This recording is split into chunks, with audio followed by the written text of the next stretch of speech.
കോൺഗ്രസ് സേവാദൾ ഉദുമ നിയോജക മണ്ഡലം കമ്മിറ്റിക്ക് പുതുതായി ലഭിച്ച ആംബുലൻസ് സർവീസിന് തുടക്കം കുറിച്ചു.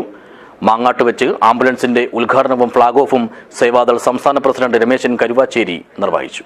This news sponsored by Jyothi institute of medical technology, Nithyananda building, main road, Kanhangad. മാങ്ങാട്ടെ ബാര വില്ലേജ് ഓഫീസിന് സമീപം പ്രത്യേകമായി സംഘടിപ്പിച്ച പരിപാടിയിൽ വെച്ചാണ് കോൺഗ്രസ് സേവാദൾ ഉദുമ നിയോജക മണ്ഡലം കമ്മിറ്റിക്ക് പുതുതായി ലഭിച്ച ആംബുലൻസിന്റെ സർവീസിന് തുടക്കം കുറിച്ചത്.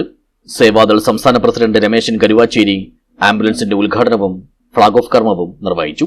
നമ്മളിപ്പം KPCC അധ്യക്ഷനും ഇപ്പോഴത്തെ CWC അംഗമായ ബഹുമാനായ ആരാധനായ K. സുധാകരൻ എംപിയുടെ നിർദ്ദേശപ്രകാരമാണ് ഇത്തരമൊരു ജീവകാരുണ്യ പ്രവർത്തനങ്ങളും പാലിയേറ്റീവ് സംവിധാനവും ഈ സംസ്ഥാനത്തുടനീളം നടപ്പിലാക്കാൻ കേരള പ്രദേശ് കോൺഗ്രസ് സേവാദൾ തീരുമാനിച്ചത്.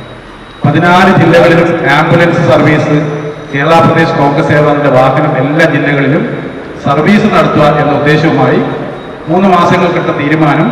ഇത് 3ാമത്തെ ആംബുലൻസ് ആണ് ഇവിടെ കാസർഗോഡ് ജില്ലയിൽ ഇന്നിവിടെ ഔപചാരികമായി ഉദ്ഘാടനം ചെയ്യുന്നത്.